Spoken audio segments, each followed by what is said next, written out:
শ্রীমন্ত করে পারভানি দিলা শ্রীমন্ত করে পারভানি দিলা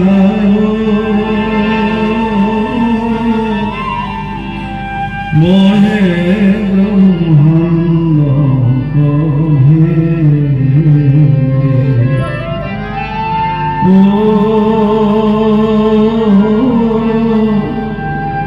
মহে ব্রহ্মাণ্ড কহে গোবিন্দ প্রেম অমৃত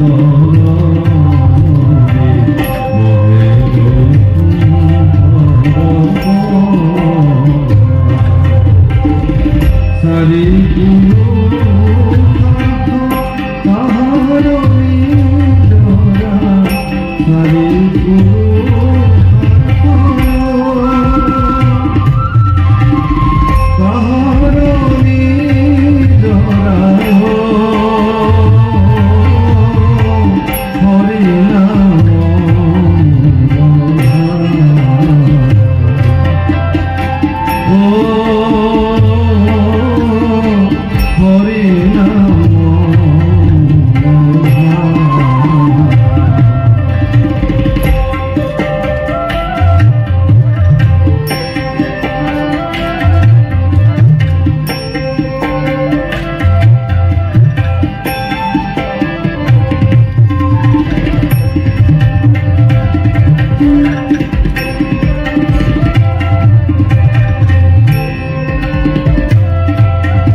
কোটি কোটি প্ৰণিপাত জনালো।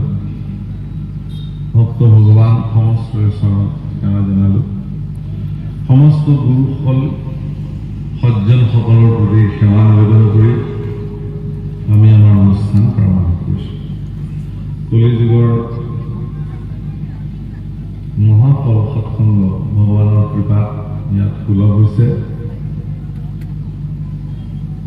ঢেঁকী পেলোৱা নবীল পথাৰৰ ৰাজহুৱা নামঘৰৰ সন্মুখতে অনুষ্ঠিত হোৱা এই পবিত্ৰ অনুষ্ঠানৰ আজি দ্বিতীয় দিন আৰু এই দ্বিতীয় দিনত আপোনালোক সমস্ত ভক্তমণ্ডলীকে সশ্ৰদ্ধ ভক্তি সহকাৰে স্বাগতম জনাইছোঁ। কৃষ্ণ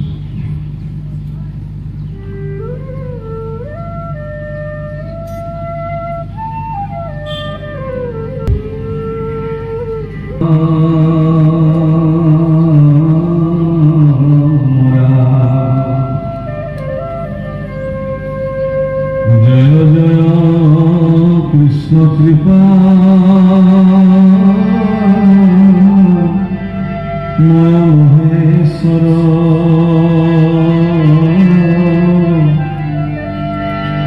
যার আজ্ঞা ক্ষীরে বহে ব্রহ্মা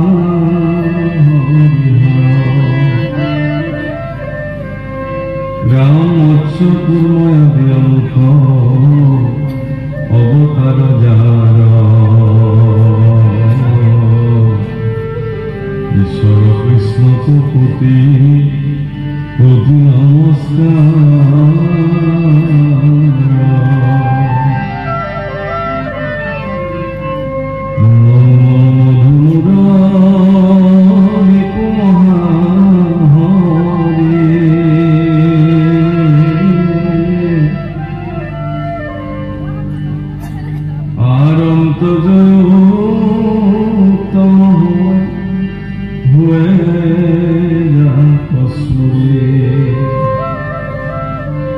রাম সমস্ত জগত উদ্ধারক নাম হেন কৃষ্ণ গুরু সহস্র প্রণাম। হে রাম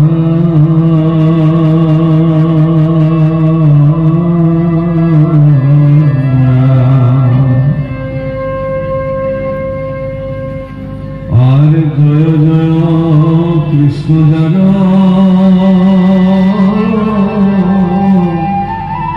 স্মরণ মঙ্গল জাগ যুগাদির হরি নাম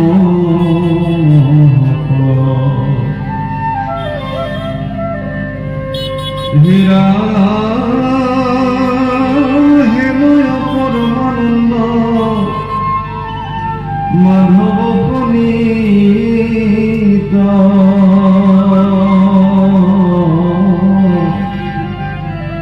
তুমরিও মর নিরন্তরে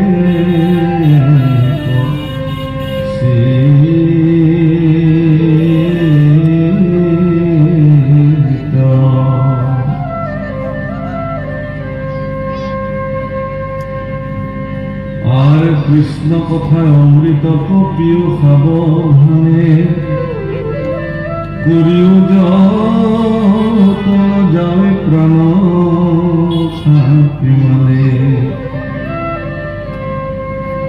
হীরা ঘুর কলি যুগে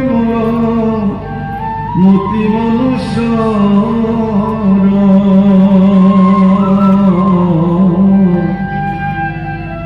নাহিয়া ধর্ম হরি ভক্তি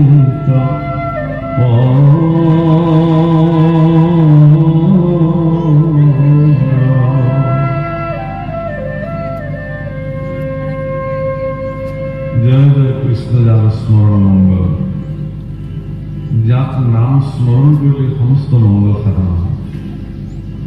ভগৱানৰ নাম উচ্চাৰণ কৰিলে আপোনাৰ জীৱনৰ সৰ্বতো প্ৰকাৰৰ মংগল সাধন।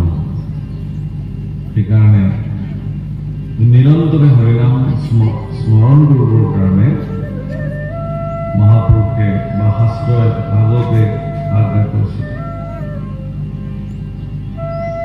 মহাপুৰুষ শ্ৰীমন্ত শংকৰদেৱ গুৰুজনাই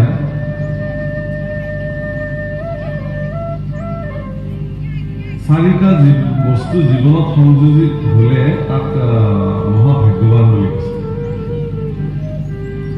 এক নম্বৰতে কলি যুগত জন্ম হ'ব লাগে, যিটো আপোনালোকৰ প্ৰাপ্তি হৈছে। দুই নম্বৰতে কৈছে যে ভাৰতবৰ্ষত জন্ম হ'ব লাগে।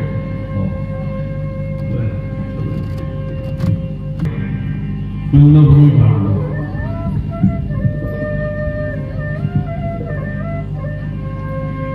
মহাপুৰুষ গুৰুজনাই এভাগ সংস্কৃত শাস্ত্ৰ ৰচনা কৰিছিল, যাৰ নাম ভক্তি ৰত্নাকৰ। সেই ভক্তি ৰত্নাকৰখন সম্পূৰ্ণ সংস্কৃতত মহাপুৰুষে গুৰুজনাই লিখিছিল, আৰু তাত এটি অধ্যায় আছে। সেই অধ্যায়টোৰ নাম হ'ল ভাৰতৰ ভূৰ সংসাৰ। অৰ্থাৎ গুৰুজনাই সেই অধ্যায়টোত আদিৰ পৰা অন্তলৈকে পুণ্যভূমি ভাৰতবৰ্ষৰ বন্দনা কৰিছে। মহাপুৰুষ মাধৱদেৱেও লিখিছে, ধন্য ধন্য কলিকাল, ধন্য নৰতন ভাল, ধন্য ধন্য ভাৰতবৰ্ষ। ভাৰতবৰ্ষৰ নিচিনা পুণ্যভূমি পৃথিৱীত আৰু দ্বিতীয়খন নাই। এই পুণ্যভূমি ভাৰতবৰ্ষত ইতিমধ্যে ভগৱন্ত পুৰুষে অসংখ্যকবাৰ অৱতাৰ ধাৰণ কৰি ইয়াত লীলা সাধন কৰিছে। ভাৰতবৰ্ষৰ যি পৰম্পৰা, সেই পৰম্পৰা তেনে পৰম্পৰা আৰু পৃথিৱীত ক'তো পাবলৈ নাই। গতিকে পুণ্যভূমি ভাৰতবৰ্ষ, এই ভাৰতবৰ্ষৰ যি সনাতন সভ্যতা সংস্কৃতি আছে, ধৰ্ম আছে, এই সনাতন ধৰ্মতকৈ আৰু শ্ৰেষ্ঠ ধৰ্ম জগতত একোৱেই নাই। সনাতন ধৰ্মৰ বিশেষত্বতা কি জানে? আটাইতকৈ শ্ৰেষ্ঠ কথা যে সনাতন ধৰ্ম আজিকালি তথাকথিত পৃথিৱীৰ অন্যান্য প্ৰান্তৰ পৰা ভাৰতবৰ্ষলৈ যিবিলাক ধৰ্ম বুলি কয়, আচলতে ধৰ্ম বুলি কয় নে নকয় মই নাজানো। ধৰ্মটো এটাই জগতত, সনাতন ধৰ্ম। তেখেতলোকৰ ধৰ্ম ব্যৱস্থাত কেৱল তেখেতলোকৰ ধৰ্মৰ অংশীদাৰসকলৰ কল্যাণৰ কাৰণেহে ভগৱানক প্ৰাৰ্থনা কৰে, বাকীবিলাকৰ জীয়াই থকাৰ অধিকাৰ নাই। কিন্তু সনাতন ধৰ্ম পৰম্পৰা কেৱল মানুহ নহয়, গছ গছনি, জীৱ জন্তু, তৰু লতা সকলোৰে কল্যাণৰ কাৰণে প্ৰাৰ্থনা কৰা হয়। সৰ্বে ভৱন্তু সুখিনঃ, সৰ্বে সন্তু নিৰাময়া, সৰ্বে ভদ্ৰাণি পশ্যন্তু, মা কশ্চিৎ দুঃখভাগ ভবেৎ। ওম শান্তি শান্তি শান্তি।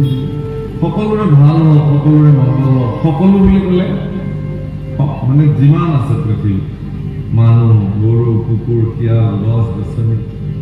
সেইকাৰণে ভাৰতবৰ্ষৰ পৰম্পৰাত নদীকো মান্যতা দিয়া হয়, পূজন কৰা হয়। গছক মান্যতা দিয়া হয়, পূজন কৰা হয়। বিষাক্ত সাপ, বিষধৰ, তাকো পূজন কৰে। শিলক পূজা কৰে, পাহাৰক পূজা কৰে, প্ৰকৃতিক পূজা কৰে। চবৰ প্ৰতি সকলোৰে সহযোগিতাত পৃথিৱীখন চলি আছে। সনাতন ধৰ্ম ব্যৱস্থাই এই কথা নিৰূপণ কৰিছে। আজি যদি পৃথিৱীৰ পৰা দুবৰি বন নাইকিয়া হৈ যায়, কাইলৈ পৃথিৱীত হাহাকাৰ লাগি যাব। গতিকে সেই দুবৰি বন কেইডালৰো মৰ্যাদা সনাতন পৰম্পৰাই দিছে। সেইকাৰণে যিকোনো পূজন ব্যৱস্থাত দুবৰি বনৰ ব্যৱহাৰ কৰা হয়। তাৰমানে কি? ক্ষুদ্ৰাতি ক্ষুদ্ৰ এডাল তৃণ, দুবৰি, তাৰো মৰ্যাদা ভাৰতবৰ্ষৰ সনাতন পৰম্পৰা প্ৰদান কৰিছে। তাৰমানে আমি কাকোৱে কম বুলি নাভাবোঁ।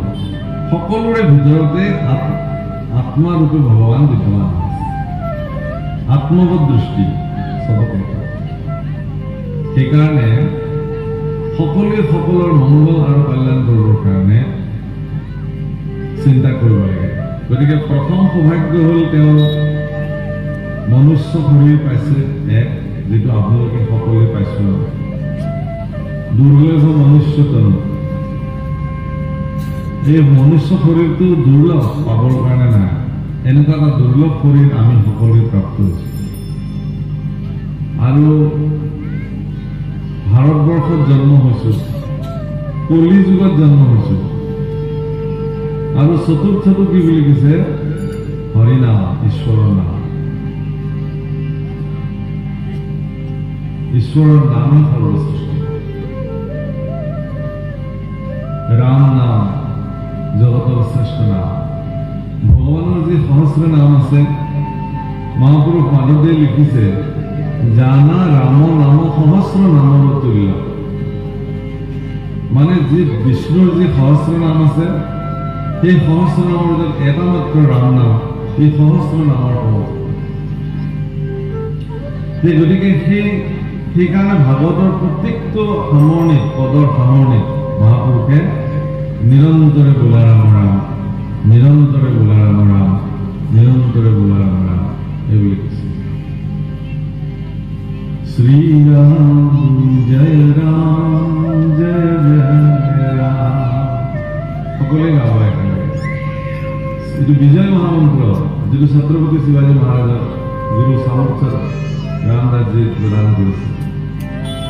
হিন্দুত্ব ৰক্ষা কৰিবৰ কাৰণে, ভাৰতবৰ্ষক সুৰক্ষিত কৰিবৰ কাৰণে, সনাতন পৰম্পৰাক জাগ্ৰত কৰি ৰাখিবৰ কাৰণে, বিশ্ব ব্ৰহ্মাণ্ডৰ ভিতৰত সনাতন পৰম্পৰাৰ বিজয় ধ্বজা সৰ্বদা উৎসাহ কৰি ৰাখিবৰ কাৰণে, ভাৰত মাতাক বিশ্বগুৰু হিচাপে প্ৰতিষ্ঠা কৰিবৰ কাৰণে এই বিজয় মহামন্ত্ৰ প্ৰদান কৰিছে। শ্ৰীৰাম জয় ৰাম জয় জয় ৰাম, শ্ৰীৰাম জয় ৰাম জয় জয় রাম, শ্রীরাম জয় রাম জয় জয় রাম, শ্রীরাম জয় রাম জয় জয় রাম, শ্রীরাম জয় রাম জয় জয় রাম, শ্রীরাম জয় রাম জয় জয় রাম, শ্রীরাম জয় রাম জয় জয় রাম, শ্রীরাম জয় রাম জয় জয় রাম, শ্রীরাম জয় রাম জয় জয় রাম, শ্রীরাম জয় রাম জয় জয় রাম, শ্রীরাম জয় রাম জয় জয় রাম, শ্রীরাম জয় রাম জয় জয় রাম, শ্রীরাম জয় রাম জয় জয় রাম, শ্রীরাম জয় রাম জয় জয় রাম, শ্রীরাম জয় রাম জয় জয় রাম, শ্রীরাম জয় রাম জয় জয় রাম, শ্রীরাম জয় রাম জয় জয় রাম,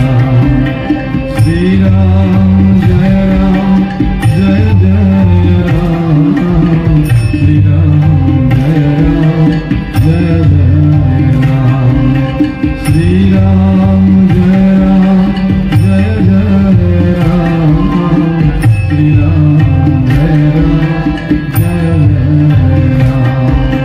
শ্রীরাম জয় রাম জয় জয় রাম। হে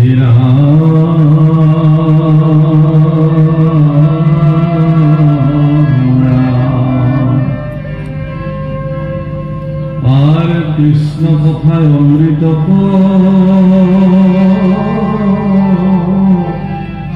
প্রিয় সাবধানে,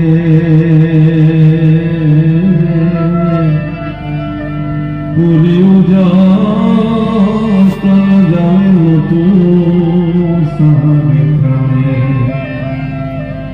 জীৱনৰ অন্তিম ক্ষণ নোহোৱালৈকে হৰিনাম এৰিবলৈ মানা কৰিছে মহাপুৰুষে। খুব ধুনীয়াকে ও পঞ্চমী ৰোধনে তোমাৰ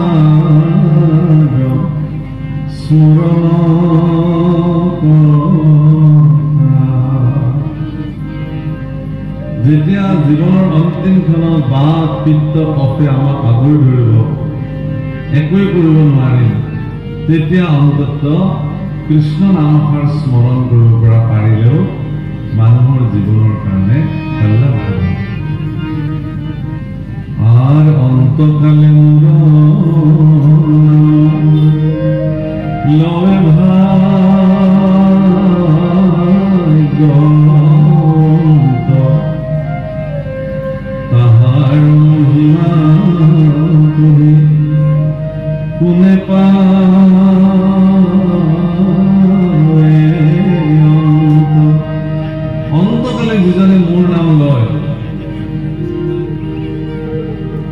তেওঁৰ মহিমাক গৈ কোনেও অন্ত কৰিব নোৱাৰে।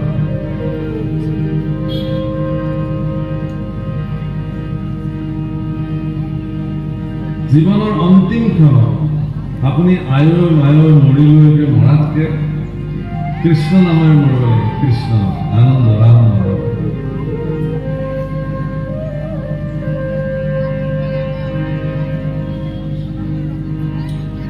কৃষ্ণ নাম সৰ্বশ্ৰেষ্ঠ নাম ভগৱান। মহাপুৰুষে লিখিছে একেখানি মাত্ৰ শাস্ত্ৰ নিষ্ঠ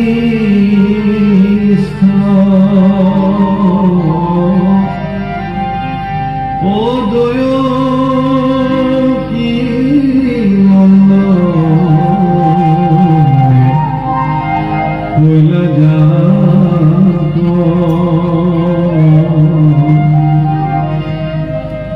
দেৱ একমাত্ৰ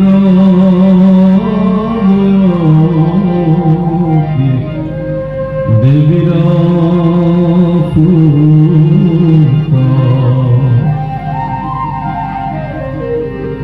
দয়কী পুত্ৰৰ পদসে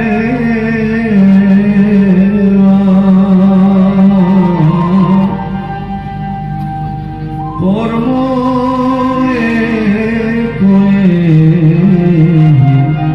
মানে মাত্ৰ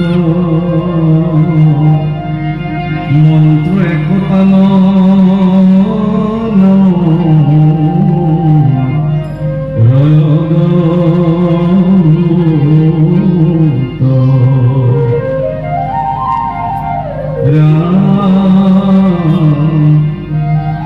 মন্ত্র একতা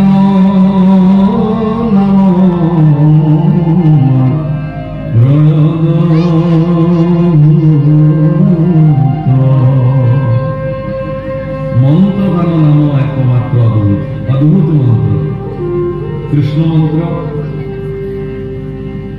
কিন্তু সেই মন্ত্র অদ্ভুত মন্ত্র কোনদিনাখন হব?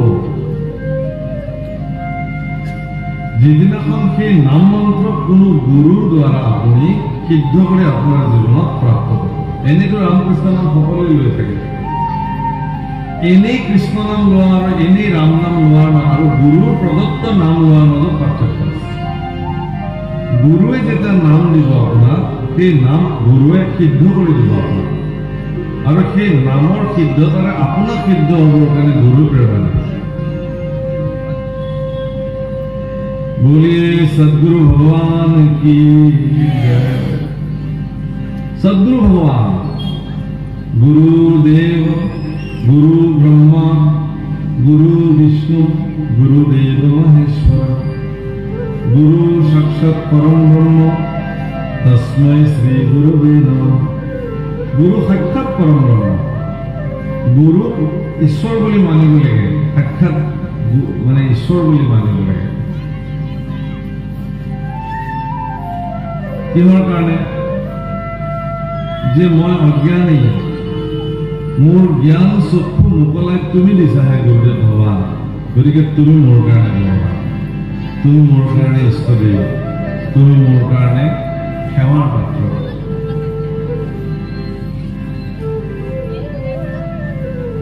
শিষ্যসকলৰ দৃষ্টিত গুৰু সদায় ভগৱান, কাৰণ শিষ্যসকলে একোৱেই যেতিয়া জনা হোৱা নাছিল তেতিয়া তেওঁ গুৰুক পাইছিল প্ৰথম। গতিকে গুৰুৱে তেওঁক ভগৱান সম্পৰ্কে শিকাব, কাক ভগৱান বোলে, ভগৱান কেনেকৈ।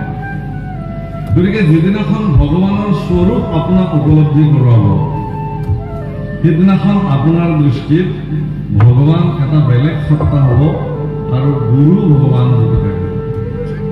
দুটা অধিষ্ঠান, গুৰু ভগৱান আৰু ভগৱানো ভগৱান। আৰু গুৰুৰ সংস্পৰ্শত থাকোঁতে থাকোঁতে থাকোঁতে থাকোঁতে यत्र तत्र सर्वत्र भगवान दृष्टि, মানে যাক আমি শাস্ত্ৰৰ ভাষাত প্ৰপঞ্চ দৃষ্টি বুলি কওঁ। প্ৰপঞ্চ দৃষ্টি মানে গছডালতো ভগৱান আছে, চবতে ভগৱান, কাৰণ প্ৰতিটো ধূলিকণিকাত ভগৱান বিদ্যমান। এই ধাৰণা গুৰু যিদিনাখন দিব সেইদিনাখন আপুনি সাক্ষাৎ সকলোতে আত্মাৰূপে দেখিব আৰু ইয়াক আৰু নিজকো সেইদিনাখন ভগৱানৰে অন্যতম স্বৰূপ আপুনিও যে ভগৱানৰে স্বৰূপ ইয়াক ভগৱত স্বৰূপ প্ৰাপ্তি বুলি কয় আৰু যিদিনাখন এজন ব্যক্তিৰ গুৰুৰ কৃপাত ভগৱত স্বৰূপ প্ৰাপ্তি হয় সেইদিনাখন তেওঁৰ মুক্তি হৈ যায় মুক্ত হৈ যায় আৰু এই সকলোখিনিৰ অন্তৰালত যিজন ব্যক্তি আপোনাক মাৰ্গদৰ্শন কৰাব পথ প্ৰশস্ত কৰাব তেওঁই গুৰুদেৱ ভগৱান কিন্তু এইটোও ঠিক যে কোনো গুৰুৱে আজিলৈকে নিজকে আকৌ ভগৱান বুলি নাভাবেও আৰু নকৰে কিন্তু গুৰুসকলৰ নিজস্ব গুৰুৰ আসনত অধিষ্ঠিত কোনো ব্যক্তিয়ে নিজকে ভগৱান বুলি নাভাবে কিন্তু তেওঁলোকে নাভাবেও কিন্তু গুৰুসকল যাৰ আজ্ঞালৈ পেলাই জগতত গুৰু ৰূপে অৱতৰণ হৈছে তেওঁ সাক্ষাৎ ভগৱান এই কথা শিষ্যসকলৰ দৃষ্টিত সৰ্বদা থাকিব লাগিব কাৰণ ভগৱন্ত পুৰুষে কিবা কাৰণত ভগৱানক অপমান কৰাটো সহিব পাৰে কিন্তু গুৰুক অপমান কৰাটো ভগৱানে সহ্য নকৰে সেইটো মনত সেইকাৰণে আমাকো চিনাময় গুৰু কৃপাময় তেওঁ কৃপাময় গুৰুসকল কৃপাময় দয়ালু সেইকাৰণে শৰীৰত আচল কলিকৃত যত দুখ শৰীৰত যিবিলাক কলিৰ দ্বাৰা কৃত দোষ আছে যিবিলাক কলিৰ যুগত মানুহে সম্পাদিত কৰে সেইবিলাক গুচিবৰ কাৰণে গুৰুৰ কৃপাত যি নাম প্ৰাপ্ত হৈছে হৰিনাম যি বীজ নাম আপোনাৰ জীৱনত প্ৰাপ্ত হৈছে তাক জপ কৰি তাৰ মাধ্যমেৰে আপুনি সেই কলিৰ কৃত দোষসমূহ গুচাব পাৰে আমাৰ অসমত বিশেষকৈ মহাপুৰুষ শংকৰ মাধৱক আমি পৰম গুৰু বুলি মানো শংকৰ মাধৱ দুজন গুৰুৱে নামৰ নৌকা সাজি আমাক এই ভৱ সমুদ্ৰ পাৰ হ'বৰ কাৰণে প্ৰেৰণা দিছিলে অৱনিশি চাৰি বেদ বিচাৰি বেকত কৰো হৰিনাম দিন ৰাতি বেদ বিচাৰ কৰি হৰিনাম ব্যক্ত কৰিছে সেইকাৰণে আমি গাওঁ ও হৰি শ্ৰী গুৰু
Guru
এটা ভালোবার বোঝা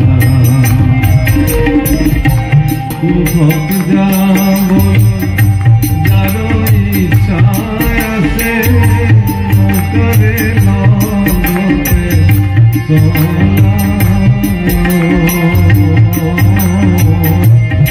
কুহক যাবলে যার ইচ্ছায় আছে নৌকারে নদতে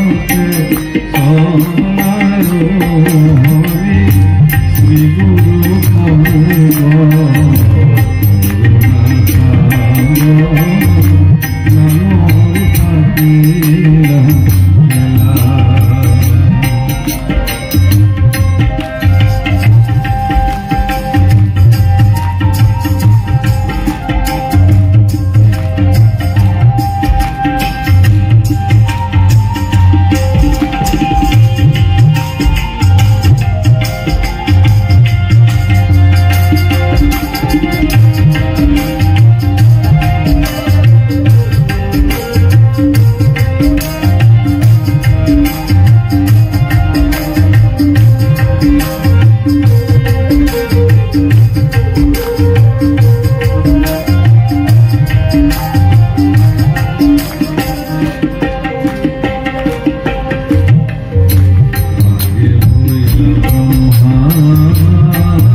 জগৎগুরু শ্রীমন্ত শংকৰদেৱ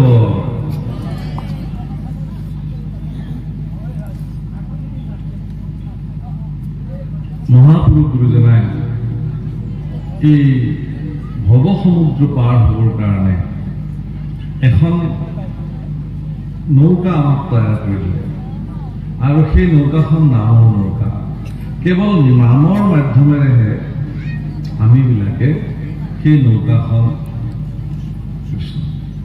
গতিকে সেই নামৰ নৌকাখনৰ মাজেৰে আমি জগত পাৰ হৈ যাব লাগিব সমন্বয়ৰ মাজেৰে সম্প্ৰীতিৰ মাজেৰে পৰস্পৰে সমিল মিল মিলা প্ৰীতিৰ মাজেৰে আমি সনাতন পৰম্পৰাক আগুৱাই লৈ যাব লাগিব যাতে কোনো কাৰো বাধা হ'ব নালাগে কোনো কাৰো কাৰণে হেঙাৰ হ'ব নালাগে আমি সকলোৱে সেইভাৱে আগবাঢ়িব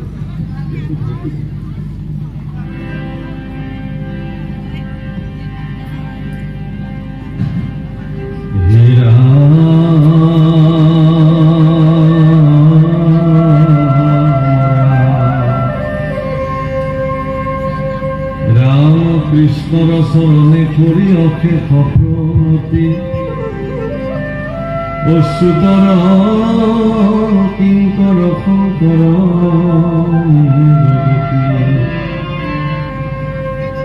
হীৰা দ্বিতীয় স্কন্ধৰ কথা শুনি উঠোকে নৃপতিৰ প্ৰশ্ন পাছে তুমি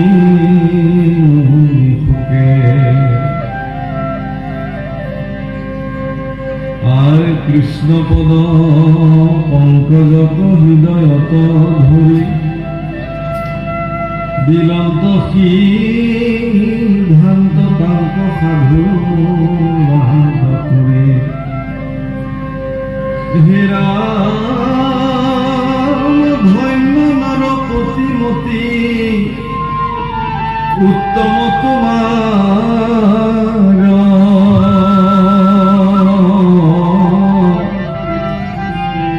পুছিলাহা যিটো কথা সংসাৰতে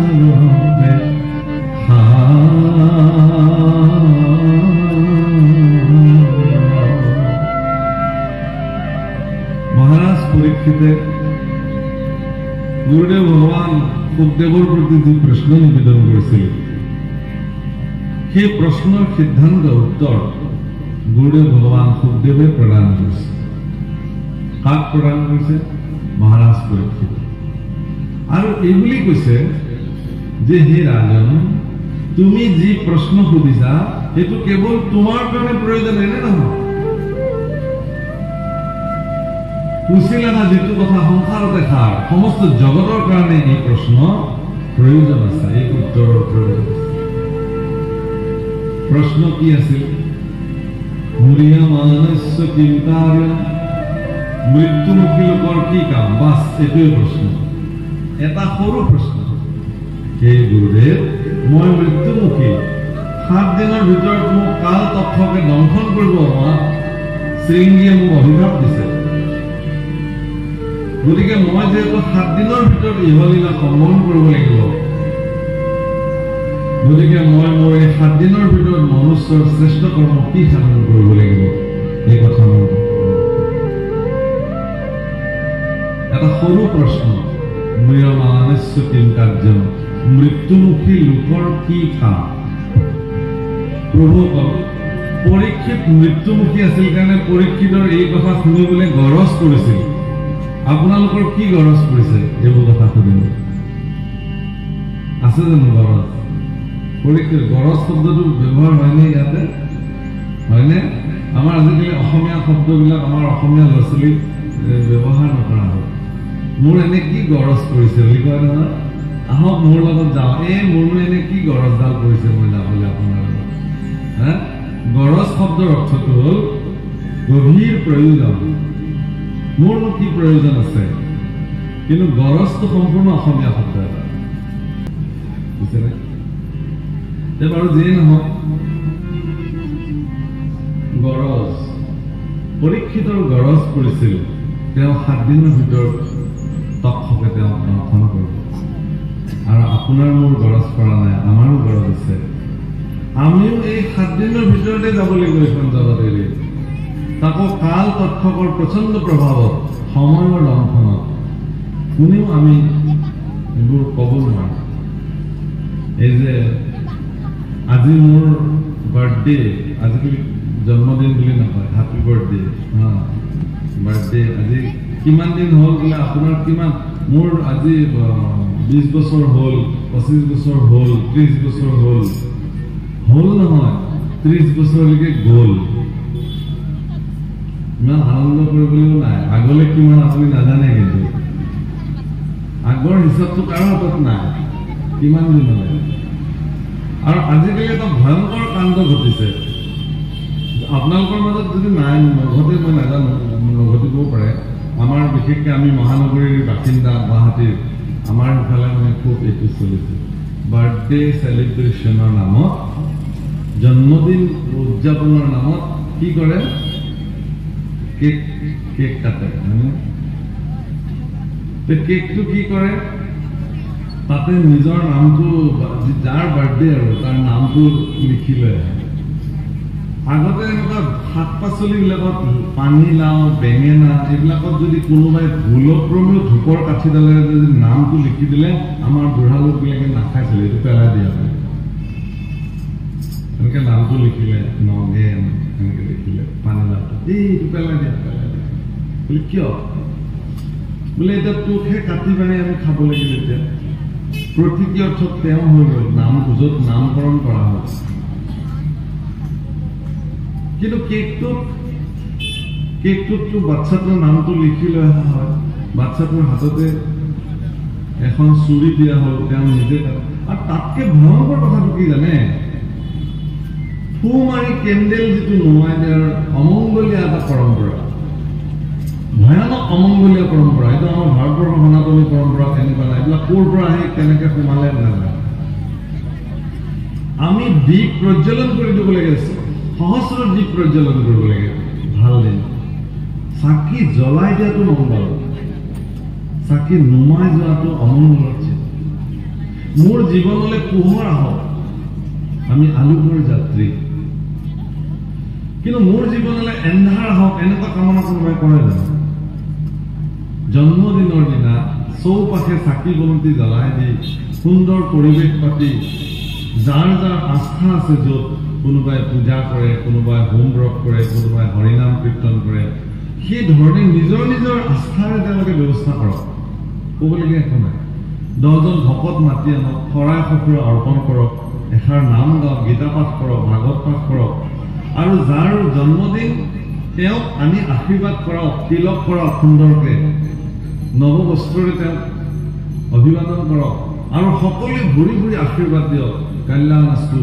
মংগল ভৱ আয়ুষ্মান ভৱ আশীৰ্বাদ কৰক তেওঁৰ জীৱন মংগলময় হওক অনাগত দিনসমূহ এয়াহে আমাৰ পৰম্পৰা ক'ৰ পৰা আপুনি মইতো এদিন মানে বিচুতি খালো দেখি ফেচবুকত এটা ভিডিঅ' মানে 4-5 গৰাকী বন্ধু বান্ধৱী মানে বাৰ্থডে পাতিছে এখন হোটেলৰ ৰুম এটা মানে ক'ত কেক কাটিছে কেকটো মুখত এনেকে সোমাই দিছে দহি দিছে দলিয়া দলি কেৱল ফুলৰ টাব চাব আনি মূৰত এনেকে মাৰি দিছে এইবোৰ কি আপুনি এটা প্ৰক্ৰিয়া এনেকুৱা ব্যৱস্থা আমাৰ নাই কোনো কামে নাই ভাৰতবৰ্ষত এনেকুৱা আজি মোৰ জন্মদিন হে ভগৱান প্ৰত্যেকে নিজৰ নিজৰ জন্মদিনৰ দিনা ৰাতিপুৱা ব্ৰহ্ম মুহূৰ্ততে উঠি অমৃত স্নান কৰি ভগৱন্ত পুৰুষৰ প্ৰতি কৃতজ্ঞতা হ'ব লাগে যে হে প্ৰভু আজিৰ দিনটোতে তুমি মোক এই ধৰাধামলৈ পঠিয়াইছিলা গতিকে তোমাৰ কৃপাৰে মই আজিৰ দিনটোলৈকে পাৰ কৰিলো ইমান বছৰ আৰু বাকী মোৰ কাৰণে যিখিনি সময় তুমি নিৰ্ধাৰণ কৰি ৰাখিছা এই সময়কণ যাতে মই সুকলমে অতিবাহিত কৰিব পাৰো কোনো বাধা বিঘিনি নোহোৱাকৈ তুমি মোক কৃপা কৰা যাতে তুমি প্ৰেৰণ কৰা এই শৰীৰটোৰ দ্বাৰা জগতৰ মংগল কাৰ্য সাধিত হয় তাৰ কাৰণে তুমি মোক শক্তি দিয়া ভগৱান এইবুলি জন্মদিনৰ দিনা কৰিব লাগে বাৰু যিয়ে নহওক আমাৰ সকলোৰে গৰজ পৰিছে এইকাৰণেই ভাগৱত শুনিবলৈ পৰীক্ষিতৰ লেখীয়াকে যে আমিও 7 দিনৰ ভিতৰতে এই জগতখন এৰি গুচি যাম শনি ৰবি সোম মঙ্গল বুধ বৃহস্পতি শুক্ৰ এই 7 দিনৰ ভিতৰত যিকোনো এদিনত আমি সময়ৰ তক্ষকৰ দ্বাৰা দংশিত হৈ যাম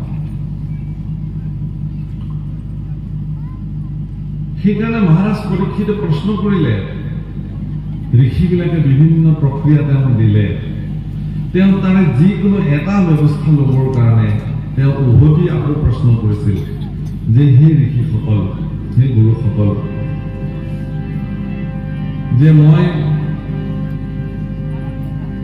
কি কৰিলে মোৰ মানে ঋষিশাপটো ব্যৰ্থ হ'ল এনেকুৱা কি কৰ্ম কৰিলে মোৰ তক্ষকৰ দংশনৰ যন্ত্ৰণাৰ পৰা মই মুক্ত হৈ যাওঁ 3 নম্বৰ প্ৰশ্নটো কৰিছিলে কি যে তক্ষকডাল নেদেখাকে মৰিব পৰা যাব সকলো ঋষিৰে এইখিনিতে প্ৰশ্ন হৈছিল যে হে মহাৰাজ যি তক্ষকে তোমাক দংশন কৰিব যি তক্ষকৰ যন্ত্ৰণাত তুমি সৎপতাই মৰিবা সেই তক্ষকডাল দেখা আৰু নেদেখাৰ মাজত কি পাৰ্থক্য আছে মহাৰাজ পৰীক্ষিতে কৈছে যে সেই গুৰুসকল জ্বৰ ঘৰতে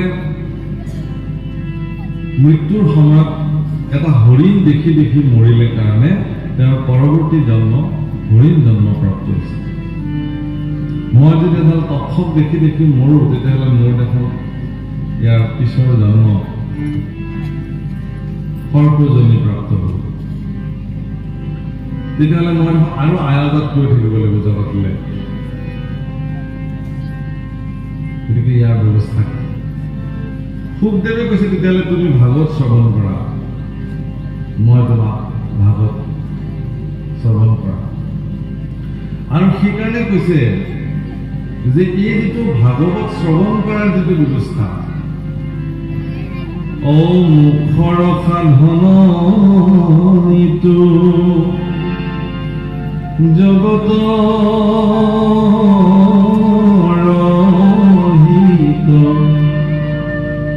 লোভিলে মুকুতি যিটো তাহাৰো বাঞ্ছিত,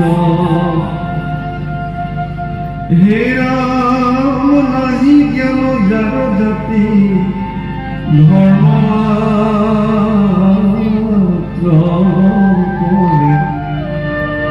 নিতে বলি বিশ্ব পঞ্চযজ্ঞ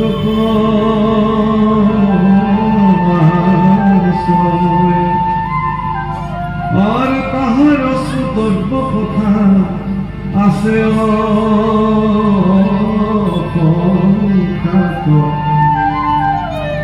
হৰি বিমুখৰ হৈ ব্যৰ্থে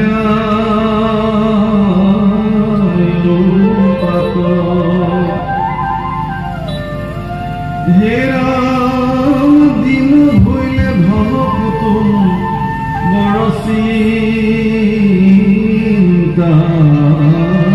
করে, ও রাত্রি স্ত্রী আলাপে রাত্রি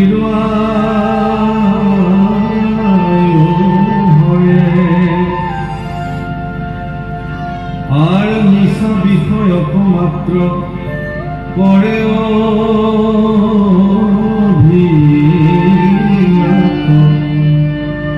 ও যেহেতু নে দেখে নয় আপোন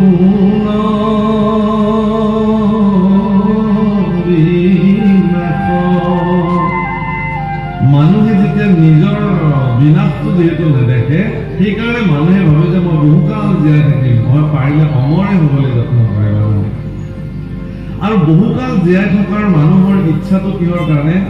বিষয়ৰ ভোগ ভোগিবৰ কাৰণে। দিন হইলে ধন কুটুম্বৰ চিন্তা কৰে, ৰাত্ৰি স্ত্ৰী আলাপে ৰাত্ৰিৰো আয়ু হয়। দিনটোতো ধন জন কেনেকে টকা পইচা পাব পাৰে এইবোৰ চিন্তাতে থাকে মানুহবিলাক। আৰু ৰাত্ৰি স্ত্ৰী আলাপে ৰাত্ৰিও নিজৰ বিষয়ৰ কথা পাতি নিজৰ পত্নীৰ লগত তেওঁ ৰাত্ৰিৰো আয়ুখিনি হৰণ কৰে। এইসকলৰ কথা অসংখ্য ক'বলগীয়া আছে। চমুকে মহাপুৰুষে কৈ থৈ দিলে কি বুলি, হৰি বিমুখৰ হৈ ব্যৰ্থে আয়ু পায়। হৰি বিমুখী লোকসকলৰ কাৰণে আয়ুস ব্যৰ্থে গুচি যায়। হৰিৰ সন্মুখী হৈ থাকিব লাগে। হৰিৰ সন্মুখী লোকসকলে কেতিয়াও জীৱনত বিফল নহয়। হৰি বিমুখী লোকসকলৰ কাৰণে কিন্তু ভয়ংকৰ সমস্যা, কাৰণ তেওঁলোকে বিষয়ৰ সন্মুখ হৈ থাকে। গতিকে তেওঁলোকে ভোগ বিলাস এইটোকে জীৱনৰ সৰ্বোচ্চ বুলি কয়। কিন্তু প্ৰভুসকল মনত ৰাখিব, ভোগতেই ৰোগবিলাক যে আমাৰ শৰীৰবিলাক ৰোগগ্ৰস্ত যে হৈছে একমাত্ৰ ভোগৰ পৰিণতি। নিয়ন্ত্ৰণ নাই, তেওঁলোকে জানে এই কথাটো যে এইটো খালে মোৰ দিগদাৰ আছে, কিন্তু খন্তেকীয়া সুখৰ পৰিণতি, দীৰ্ঘকালীন দুৰ্ভোগ ৰোগত। সেইকাৰণে কৈছে যে খাদ্য মানুহৰ জীৱনৰ আটাইতকৈ শ্ৰেষ্ঠ সংস্কাৰটো হ'ল আহাৰ। আপুনি কি খাব? আমাৰ অসমীয়া দেখাৰ আত্মবাক্য আছে বোলে, ঘোঁৰাৰ চিন ঘাঁহনিত আৰু মহন্তৰ চিন মাহনিত। যিবোৰ ভাল ঘোঁৰা ঘাঁহ এৰি দিলেই গম পাব, ঘাঁহ খোৱাৰ লক্ষণটো দেখিলেই গম পাব যে এইটো ভাল ঘোঁৰা।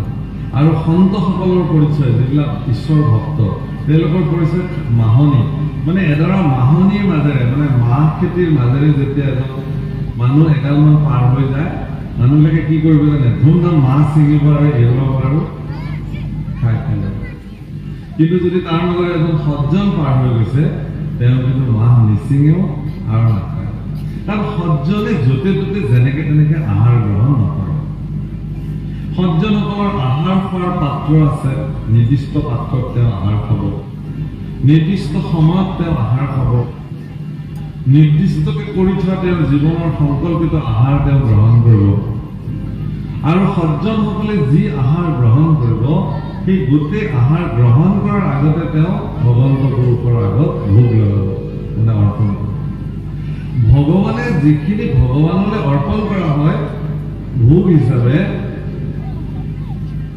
মানে মানুহে ভোগ কৰিব নালাগে সেইকাৰণে ভোগ ভগৱানক কৰিব দিব লাগে ভগৱানে ভোগ কৰিলে সেইটো প্ৰসাদ হৈ যায় প্ৰসাদ মানে কৃপা ভগৱানৰ কৃপা সন্নিবিষ্ট যেতিয়া হ'ব সেইখিনিক আপুনি পৰম প্ৰসাদ হিচাপে আহাৰ হিচাপে যদি দৈনন্দিন জীৱনত গ্ৰহণ কৰে আপোনাৰ এই শৰীৰটোত ৰোগে কেতিয়াও বাহ ল'ব নোৱাৰে আপুনি লিখি লওক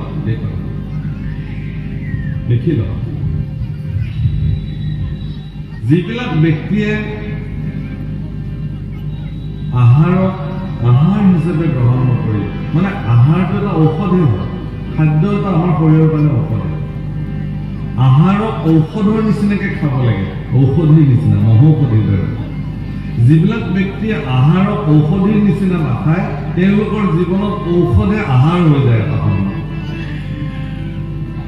বাক্যটো বুজি পাইছেনে তেওঁলোকৰ জীৱনত আহাৰে ঔষধ হৈ যায় ৰাতিপুৱা শুই উঠি বিচনাৰ পৰা এই মোৰ 6টা বজাৰ টেবলেটটো লৈ আহ খাব মোৰ 8টা বজাৰ টেবলেটখিনি লৈ আহ মোৰ 11টা বজাৰ ঔষধখিনি লৈ আহ গোটেই জীৱন চিডিউল যদি তেওঁ জীৱনত এনেকে চিডিউল কৰি কৰি ভগৱানক আহাৰ লগালেহেঁতেন ভোগ লগালেহেঁতেন যে মোৰ এতিয়া ৰাতিপুৱা স্নান কৰিলো ভগৱানক ভোগ লগাব লাগে বাছ ভগৱানক ভোগ লগালে হে প্ৰভু এইখিনি তোমাৰ কাৰণে আমাৰ যি সামৰ্থ্য তুমি ইয়াত কৃপা দৃষ্টি কৰা এইখিনি পৰম তৃপ্তিৰে বিশুদ্ধ আহাৰ এতিয়া আমাৰ পাকঘৰবিলাকত এনেকুৱা আহাৰ নিৰ্মাণ হয় সেইবোৰতো ভগৱানক দিয়া দূৰৰ কথা সজ্জনেই খাব নোৱাৰে পাকঘৰবিলাক ৰচৈ ঘৰ আমাৰ যিটো পাকঘৰ বুলি কয় সেইটো প্ৰথম নামঘৰ আচলতে প্ৰথম মন্দিৰ মানুহৰ পাকঘৰক যিসকলে মন্দিৰৰ নিচিনাকে ৰাখিব পাৰে পাকঘৰক যিবিলাকে মন্দিৰৰ নিচিনাকে ৰাখিব পাৰে তেওঁলোক জীৱন বহুত শান্তি তেওঁলোকৰ পৰিয়াল যি পৰিয়ালত বোলে সুখ নাই তত ধৰুৱাৰ অনুমাত্ৰা সুখ নাই চিৰৰোগীয়া এটা কবিতা পঢ়িছিল আমাৰ মাহঁতে দেউতাহঁতে পঢ়িছিলে আমিও পঢ়া নাই কিন্তু তেওঁলোকৰ মুখত আমি শুনা তাৰ সমান কি নাই এনেকুৱা নে কি নহয় সুখ নে কি আছে কবিতাটোৰ নাম সুখ নাই তত ধৰুৱাৰ অনুমাত্ৰা সুখ নাই চিৰৰোগীয়া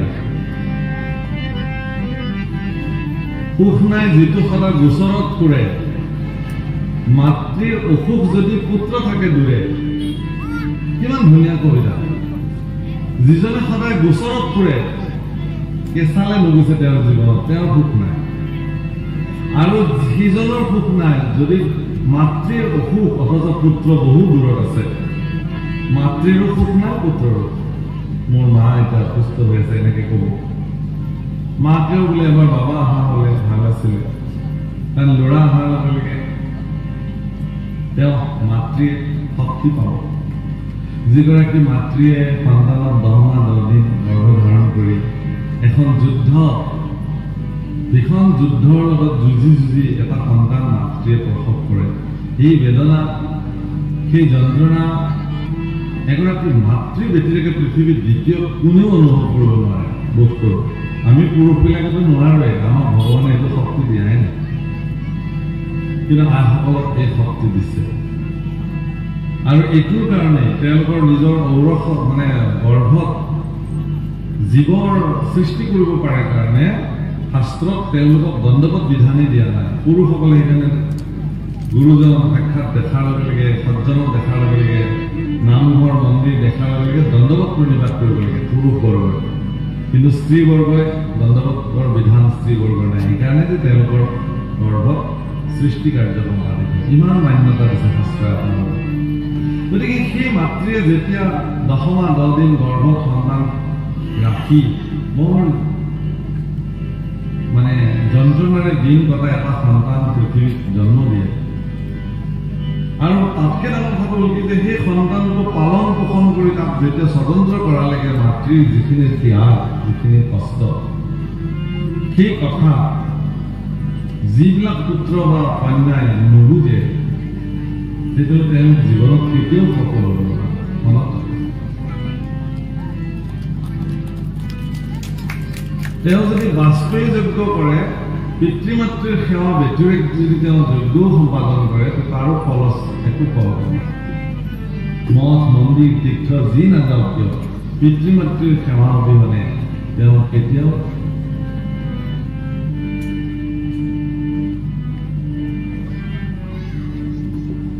গণেশ আৰু কাৰ্তিকৰ মাজত শ্ৰেষ্ঠ কোন, এই লৈ এটা হেনো তেওঁলোকৰ মাজত কথা চলিছিল। ভগৱান শিৱই ক'লে বোলে তোমালোকে দুজনে এই মুহূৰ্ততে যাত্ৰা কৰা, যিজনে আগতে পৃথিৱী পৰিক্ৰমা কৰি আনিব পাৰিব তেওঁকে শ্ৰেষ্ঠ বুলি ঘোষণা কৰা। শুনাৰ লগে লগে কাৰ্তিক ময়ূৰত উঠি পেলাই যাত্ৰা কৰি দিলে, আৰু সিদ্ধিদেৱ গণেশে কি কৰিছে, পিতৃ মাতৃৰ চৌপাশে পৰিক্ৰমা কৰিছে, কৰি পিতৃ মাতৃৰ চৰণত প্ৰণাম কৰি কৈছে যে মোৰ বিশ্ব ব্ৰহ্মাণ্ড পৰিক্ৰমা কৰা হৈ গ'ল। আৰে তুমিতো ইয়াতে আছা,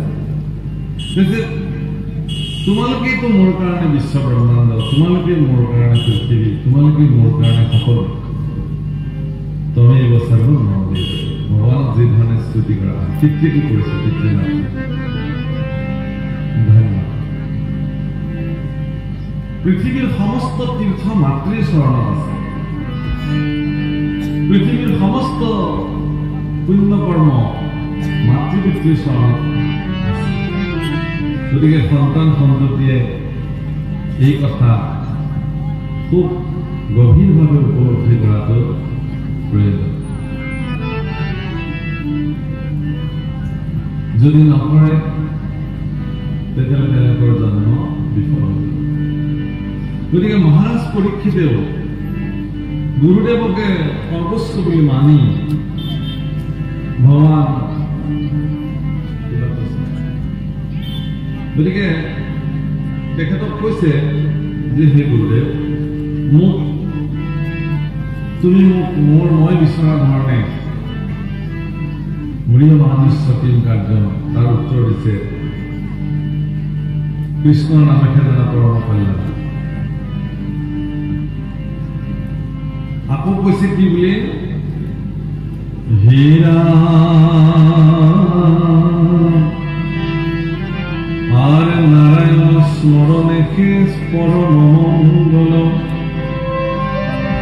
এই মানে জীবন্ততে জন্ম।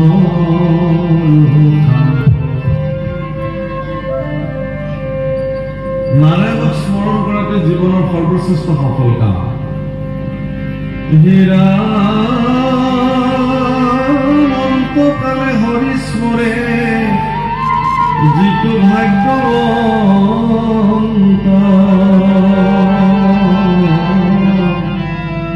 তাহাৰ মহিমা কৰি কোনে আৰ যিটো ব্ৰহ্মময় দেখে জগত নিখিল, পাপ যত পাপ পুণ্য সমস্ততে বৰ্তিল। হীৰা হৰিৰ কথাত তাৰ ৰতি বিশ্ৰাম,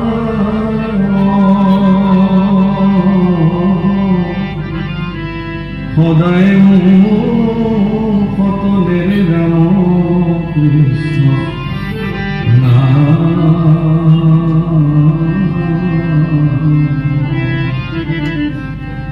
সেইকাৰণে গোবিন্দৰ জয়।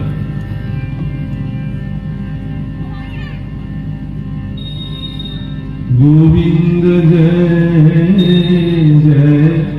गोपाल जय जय गोविंद जय जय गोपाल जय जय राधा रमण हरि गोविंद जय जय राधा रमण हरि गोविंद जय जय गोविंद जय जय गोपाल जय जय गोपाल जय राधा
सच्चिदानंद भगवान की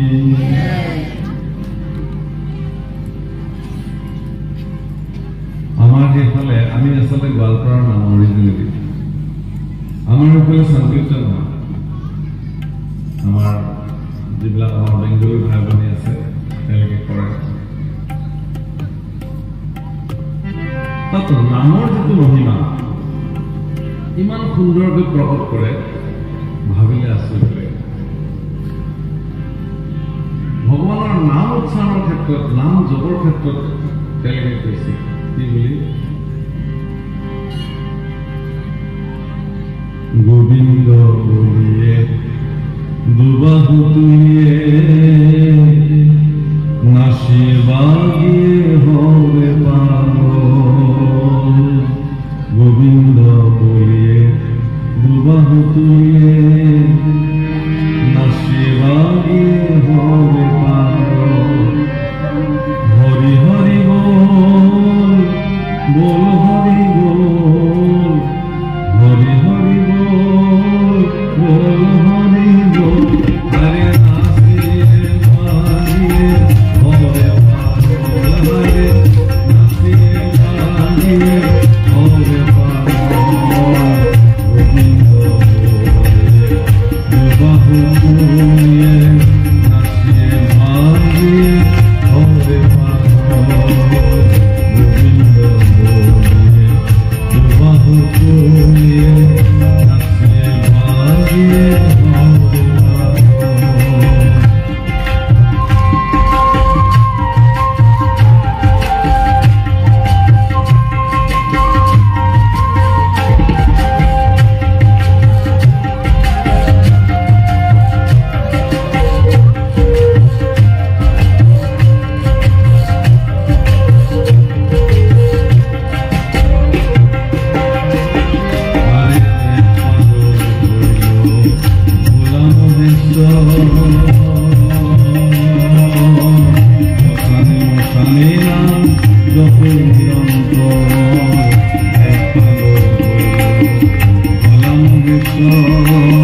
কেনেকুৱা সৌভাগ্যৰ কথা সেইটো আৰু তাক মানে इसको বাণী से प्रकट नहीं कर पा रहे हैं ভাষাৰে প্ৰকাশ কৰিব নোৱাৰে কিন্তু অসমত আমাৰ সোশ্যাল মিডিয়া বা আমাৰ নিউজ মিডিয়া কিছুমান চৰ্চা চলিছে অদ্ভুত চৰ্চা কৈছে বোলে উত্তৰ ভাৰতৰ যিজন ৰাম সেই ৰামজনা বেলেগ আৰু বোলে আমাৰ অসমৰ শংকৰদেৱৰ যিজন ৰাম এইজন বোলে বেলেগ এনেকুৱা অদ্ভুত কথা কতো নুশুনে আমাৰ অসমতে শুনিবলৈ আচৰিত লাগিছে মই আপোনালোকক এটা উদাহৰণ দিম মহাপুৰুষ শ্ৰীমন্ত শংকৰদেৱ গুৰুজনাই যি শ্ৰী ৰাম বিজয় নাট ৰচনা কৰিছে সেই ৰাম বিজয় নাটত মহাপুৰুষে স্পষ্ট উল্লেখ কৰিছে যে যি ৰাম দশৰথৰ ঘৰত ভূমিৰ ভাৰ হৰণ কৰিবৰ নিমিত্তে অৱতাৰ ধৰিছিলে সেই ৰামেই বৰ্তমান সভা মধ্যে প্ৰৱেশী কৌতুকে নৃত্য কৰিব তাহে দেশ সম্পূৰ্ণ নিৰন্তৰে হাৰিব আৰু মহাপুৰুষ মাধৱদেৱে নামঘোষা কৰণ চন্দত লিখিছে ৰাঘৱৰ অভয় চৰণে সত্যে সত্যে পখিলো শৰণে ৰামৰ চৰণে শৰণ ললো মানৱী জনম সাফল কৰিলো হৰি হৰি চৰণে লাগো অভয় চৰণে শৰণ মাগো ৰাম ৰঘুপতি ৰঘুনন্দন তোমাৰ চৰণে গলে ক'ত শৰণ লৈছে ৰঘুপতি ৰামৰ চৰণত শৰণ লৈছে গতিকে এই এনেকুৱা কি কয় এইটো বিচ্ছিন্নতাবাদী চিন্তা আমাৰ মনলৈ কেতিয়াও আহিব নালাগে মহাপুৰুষ শ্ৰীমন্ত শংকৰদেৱ গুৰুজনে স্পষ্ট কৰিছে যে দৈৱকী নন্দন কৃষ্ণ আমাৰ পৰম ভজনীয় দেৱ গতিকে দৈৱকী নন্দন কৃষ্ণ হলে মথুৰাত যিজন কৃষ্ণ জন্মগ্ৰহণ কৰিছে সেইজনে আমাৰ কৃষ্ণ শ্ৰীকৃষ্ণ গোবিন্দ হৰে মুৰাৰী হে নাথ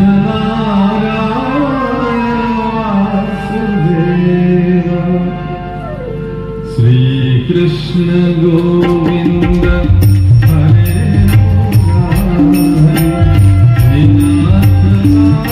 Murari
Nath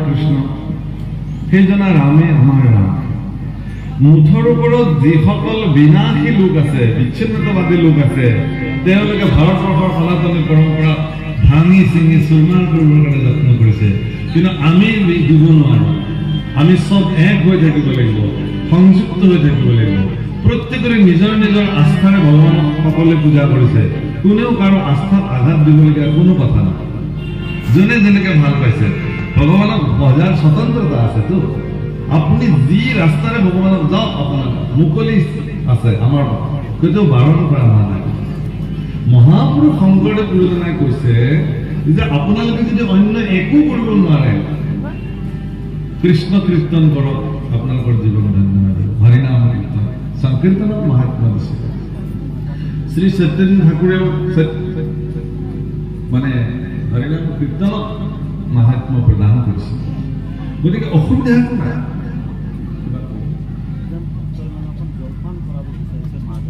গতিকে পাৰ্থক্য একো নাই। কোনোবাই এনেকে যাব খুজিছে, কোনোবাই এনেকে যাব খুজিছে, কিন্তু উদ্দেশ্য একেটা, জাগা একেটা।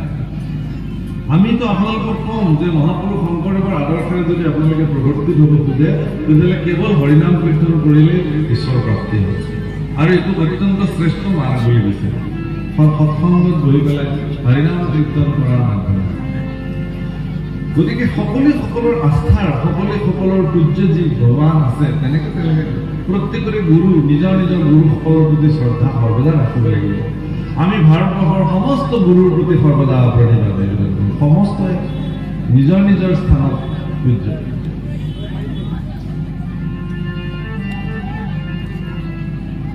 গতিকে সকলোকে দিব, আপোনালোকে মৌন হৈ নিজৰ স্থানত থাকক, প্ৰত্যেকৰে পাব। আর আত্মমহাধর্ম নামে কে প্রখ্যাত, শ্রবণ মাত্রকে করে কৃষ্ণ খ্যাত।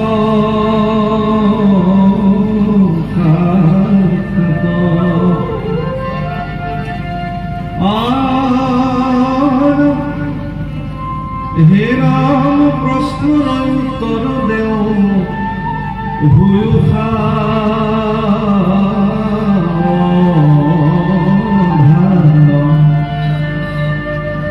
কৃষ্ণর নামে খে জানা পরম।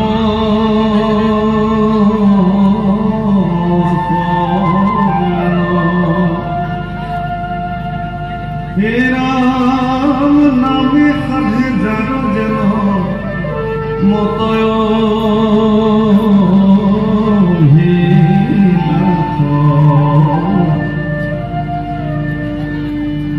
আর জীবন খসাহে হতু দে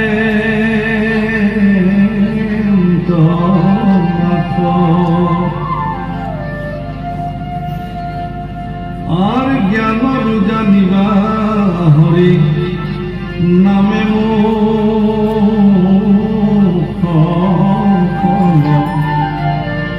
নাহি জ্ঞানত পড়ে পরম কল্যাণ। শ্রীমদ ভাগৱত শাস্ত্ৰ প্ৰধানত এখন নামময় শাস্ত্ৰ। শ্ৰীমদ ভাগৱত শাস্ত্ৰক হৰিনামকে শ্ৰেষ্ঠ মাৰ্গ হিচাপে দেখুওৱা আছে। হৰিনামকে সৰ্বশ্ৰেষ্ঠ ব্যৱস্থা হিচাপে ভাগৱতত দেখুৱাইছে।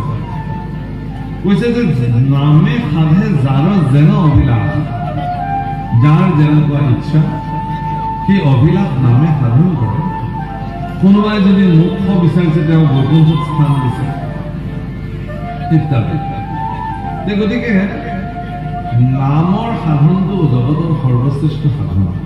কিন্তু এই নামৰ সাধন আমি এইকাৰণেই কৰিব নোৱাৰো যে আমি মায়াৰ দ্বাৰা আস্বাদিত হৈ আছো। কৃষ্ণ বলব, কৃষ্ণ বুলিবলৈ কৈছে। আমাৰ কামৰূপী ললিত বৰ ধুনীয়াকৈ দিছে।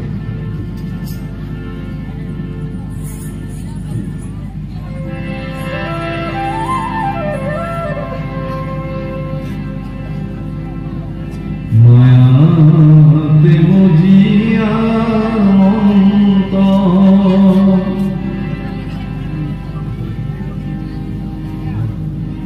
মায়াতে মজিয়া মন্ত,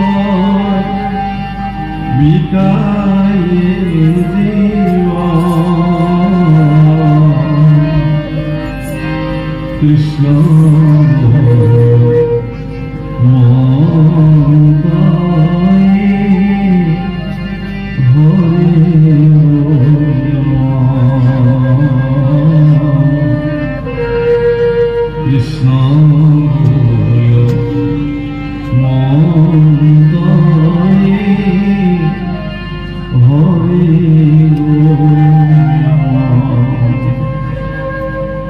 আমি মায়াৰ আস্বাদনক যদি কোনোবাই পাৰ কৰিব পাৰিছে তেতিয়া তেওঁ ভগৱান কৃষ্ণৰ অস্তিত্ব উপলব্ধি কৰিব। আৰু মায়াৰ আস্বাদনত থাকিলে সম্ভৱেই নহয়। ধন জন ঐশ্বৰ্য বিভূতি ভোগ বিলাস এইবিলাকে জীৱনৰ সৰ্বশ্ৰেষ্ঠ হৈ যায়। মায়াতে মজিয়া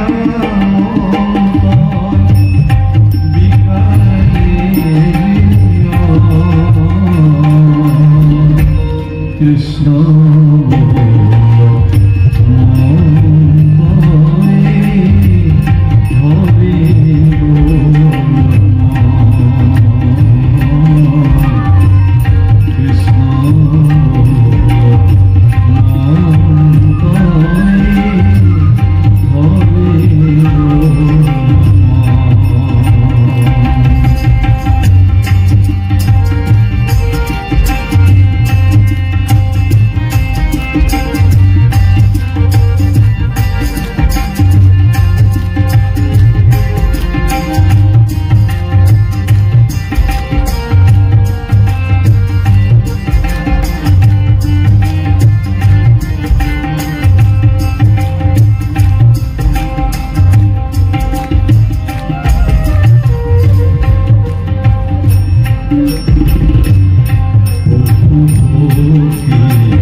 ইহঁতে প্ৰহৰে প্ৰহৰে জাগি থাকে।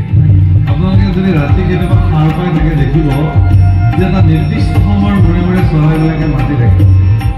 সিহঁতে গভীৰ নিদ্ৰাত আমাৰ নিচিনাকে বিষয় নিদ্ৰাত নুশুৱে, জাগি থাকে। আৰু জাগি থাকি সকলোকে জনাই থাকে যে ইমান গ'ল। তাৰমানে এটা চৰাই প্ৰহৰৰ ইংগিত দিছে, মানে আধ্যাত্মিকভাৱে আপোনাক জগাই দিছে তেওঁ যে আপোনাৰ জীৱনৰো এটা প্ৰহৰ গুচি গ'ল কিন্তু আৰু এটা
सच्चिदानंद भगवान की, गंगा माता की, गो माता की, बोलो राधे कृष्ण।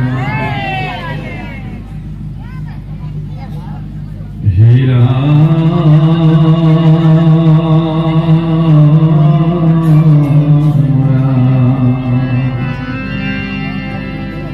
আর প্রশ্নের উত্তর দেব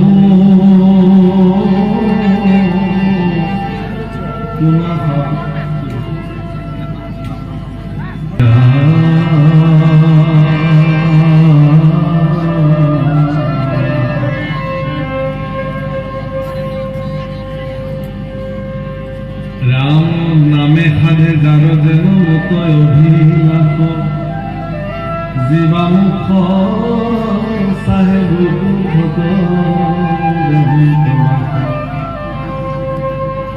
হীরাম জ্ঞান জান বাহরি নামে মুখ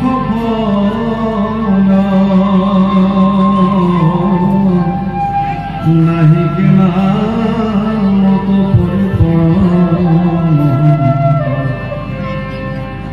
নামত পরে পরম মঙ্গল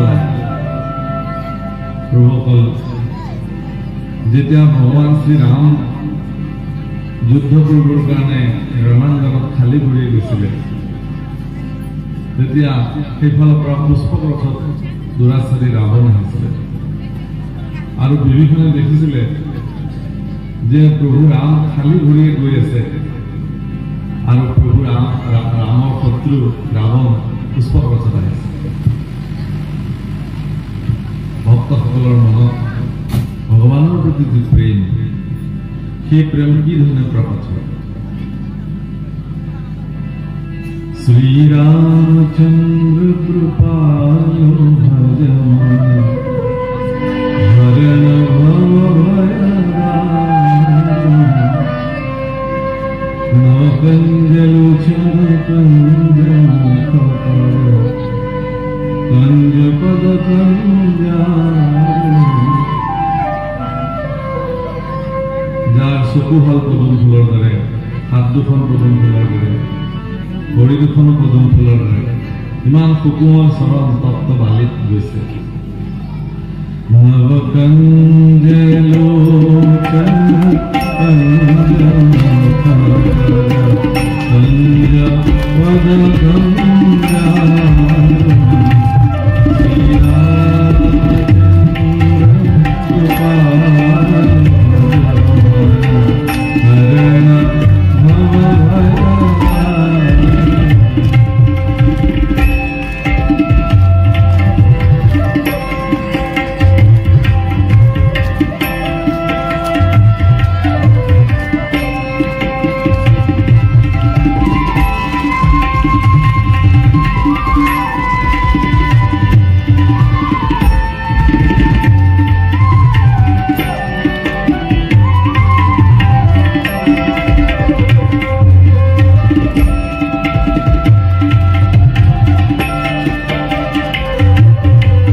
আমি এখানে সকলে গাও রাম নাম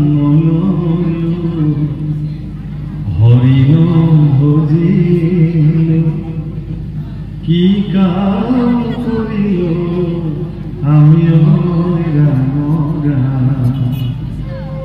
রাম নাম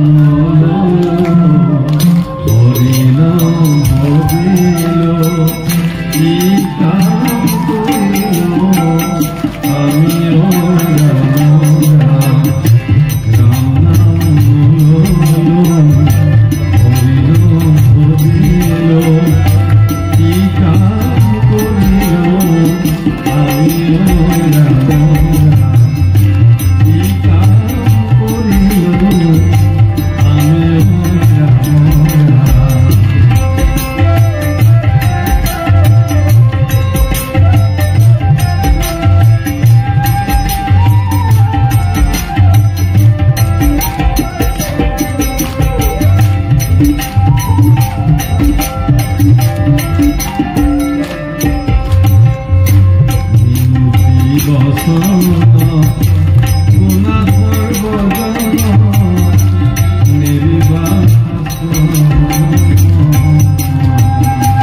কি কাম করিল আমি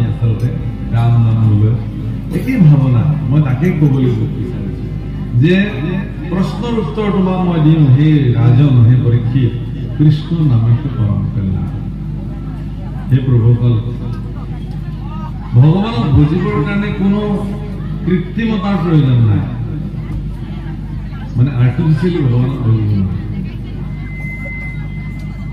আমাৰ পৰম পূজ্যপাত অনন্ত শ্ৰী বিভূষিত ৰাজেশ্বৰানন্দজী মহাৰাজে খুব ধুনীয়া কাহিনী এটা কৈছিল যিসকলে শুনিছে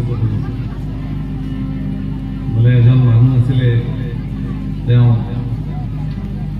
खूब बेसिक खाए भात खाए मैंने ज्यादा भोजन करते हैं आप लोग हिंदी भाषी इधर लोग असमिया आप लोग को समझ में आता है अच्छी तरह से असमिया में तो दिक्कत नहीं है आप लोग को दिक्कत है क्या थोड़ा बहुत थोड़ा मैंने हिंदी बोलने से मैंने ठीक है ना ठीक है हम भी कोशिश करेंगे हमको भी हम भी असमिया लोग हैं थोड़ा हिंदी तो इतना अच्छी तरह से अच्छे ढंग से हम लोग को भी नहीं आते हैं ईसानी तो उधर ही है तो ठीक है हम कोशिश करते हैं फिर भी तो ज्यादा भोजन करते हैं इसलिए घर से उसको निकाला गया जाओ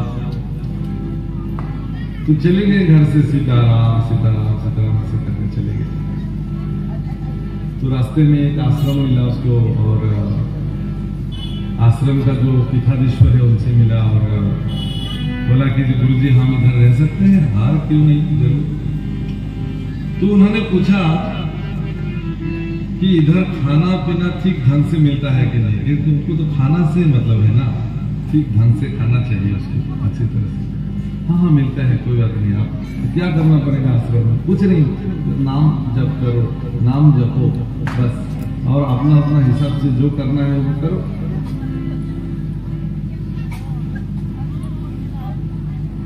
तो एने कहते हैं पार पड़े दिन आश्रमत आही থাকিলে तो बहुत बहुत खाए देखिसे जे आश्रमत धुनियाके खाबले पाइছে भाले এদিন দেখিছে যে কোনেও তো ৰসৰ ঘৰলৈ নাযায়, বনাব যোৱা নাই, ৰান্ধিব যোৱা নাই। তো গুৰুজীক গৈ সুধিছে, গুৰুজী আজি খাবলৈ নাই নেকি? बोले आज तो एकादशी है, आज तो भोजन नहीं करते हम लोग, तो तुम भी आज एकादशी मानो और कुछ मत खाओ और भगवान के भजन करो। बोले गुरुजी अगर मैं एकादशी के दिन आज दिन कुछ नहीं खाएंगे तो हम द्वादशी नहीं देख पाएंगे। बिना भोजन हम एक दिन भी रह नहीं पाएंगे। तो चलो तो क्या करें? तो तिथे তেওঁ কলে যে ঠিক আছে তুমি যোৱা, তুমি অকমান আমাৰ ভঁৰালৰ পৰা ভাণ্ডাৰৰ পৰা তুমি খাদ্য চাউল আটা এইবিলাক লৈ যোৱা আৰু নদীৰ পাৰত তাতে ৰান্ধিবা আৰু ভগৱান ঠাকুৰক ভোগ লগাবা, তাৰপিছত খাবা, কিন্তু আশ্ৰমৰ ভিতৰত নহয়। তো তেওঁ চব লৈ আহি পেলাই নদীৰ পাৰত ধুনীয়াকে ৰান্ধিছে, কোনোদিনেতো কিবাকে ৰান্ধিছে আৰু ধুনীয়াকে ৰান্ধি তেওঁ যে ভগৱানক কেনেকে ভোগ লগাই এইটোতো নাজানে, কোনোদিনে কৰি পোৱা নাই। কিন্তু তেওঁ খুব ধুনীয়াকে ভোগখিনি দি পেলাই मेरे राम आओ मेरे राम आओ मेरे भोजन को भोग लगाओ, मेरे राम आओ मेरे राम आओ मेरे भोजन को भोग लगाओ, प्रभु राम आओ मेरे राम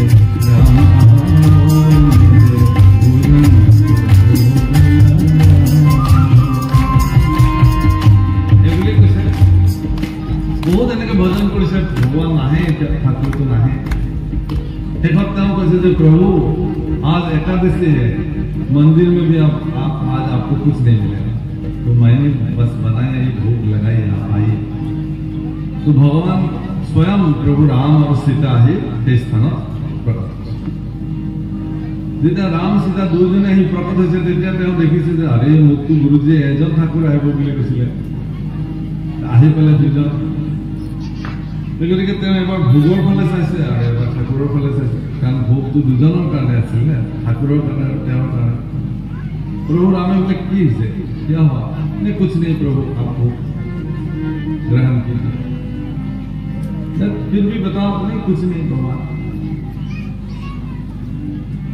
যেতিয়া ভগৱানে ভোগ গ্ৰহণ কৰি যাব খুজিছে তেতিয়া কৈছে যে প্ৰভু আগলে एकादशी भी आप आइए, ज्यादा देर मत लगाइए, लेकिन आप लोग कितने ठाकुर आएंगे ये बता के जाइए।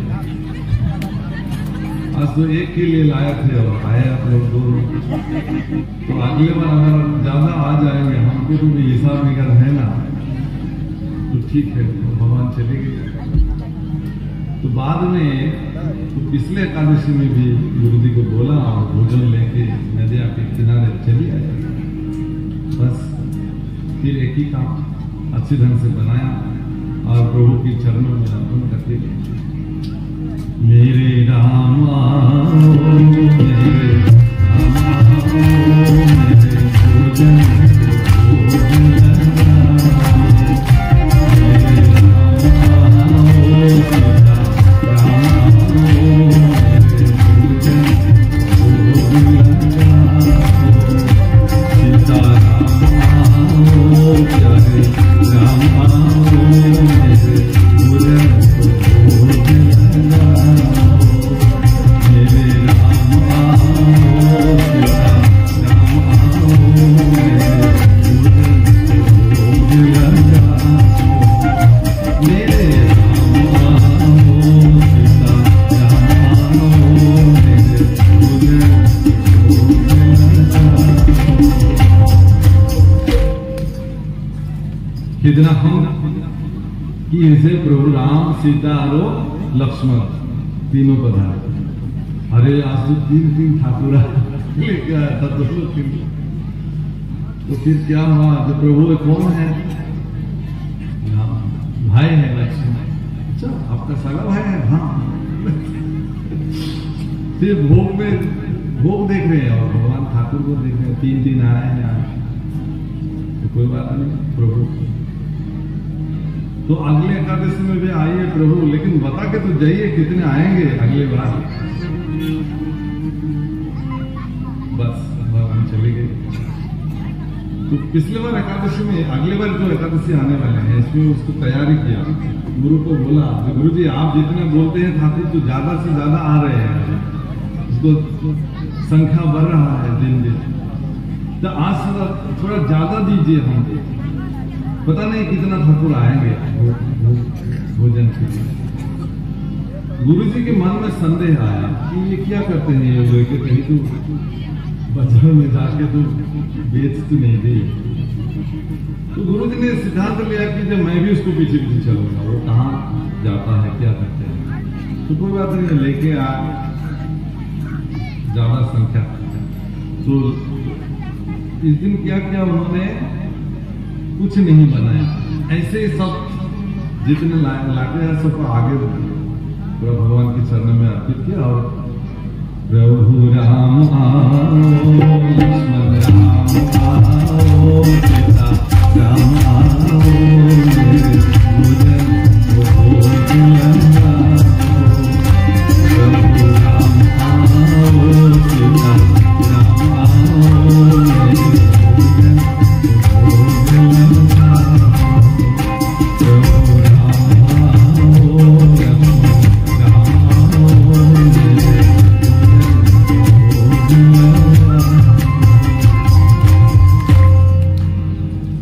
आओ, तो उस दिन कौन कौन आया, पूरी दरबार लेके आया,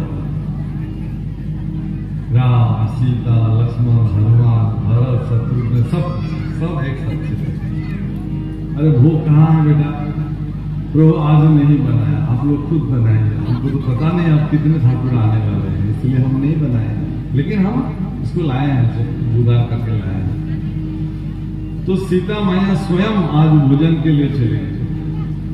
और जब माँ सीता ने अपना हाथों से रसोई करने के लिए गई, तो जितने गंधर्व किन्नर देवता गुरुजन सब कुछ पधारे माँ के हाथों से लेने के लिए प्रसाद। तो प्रभु राम से बातचीत हो रहा है, गुरु जी ने देखा नहीं किससे बात कर रहे हैं, भगवान को जिस ढंग से उन्होंने देख रहे हैं, जैसे देख रहे हैं, प्रभु गुरु जी ने नहीं देखा, इसलिए उन्होंने भगवान को प्रार्थना किया, हे भगवान आप जैसे मुझे आपने आपका साक्षात्कार किया दिखाया, मेरे गुरु जी को भी आप दिखाए, आप प्रकट हो जाइए गुरु जी के सामने। अरे नहीं, मैं तुम्हारे लिए आया हूं बेटा, किसी के लिए नहीं आया, तुम्हारा जैसा सरल मन, इतना कोमल मन, एकदम अकृत्रिम भावना जिजने भगवान बोलते, साधारण भावना भगवान बहुत बेसी आर्टिफिशियल भगवान ना पाए, एकदम सहज सरल मनेरे जिजने भगवान भोग दिसे, ये भोग भगवान गुरुजी प्रार्थना प्रभु रामे गुरुजी को साक्षात कर, गुरुजी देखा, गुरुजी कैसे, मैंने तो सुना था कि गुरु के कारण शिष्य में भगवान को दर्शन पाते हैं, लेकिन आज उल्टा हो गया, शिष्य के कारण गुरु ने भगवान को दर्शन। अपने जितने सहज सरल मनेरे भगवान भजे, तो भगवान अपना कारण सदाय विश्वास तो डाঙर बस्तु, সেইখানে আমি জয় জয়কার করব, জয় জয় রাম জয় শ্রী রাম জয় হরি হে, নেগারা পাওয়া সাথে কোথায় লব পারে, জয় জয়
জয় জগৎগুরু শ্রীমন্ত শঙ্কৰদেৱৰ জয় মহাপুৰুষ মাধৱদেৱৰ জয় একশৰণ হৰিনাম ধৰ্মৰ জয় মিছামাৰীবাসী ৰাইজৰ জয় মিছামাৰীবাসী ৰাইজৰ ধৰ্মৰ জয় হওক অধৰ্মৰ পৰাজয় হওক প্ৰাণীৰ মাজত সদ্ভাৱনা হওক বিশ্বৰ কল্যাণ হওক জয় জয় ৰাধে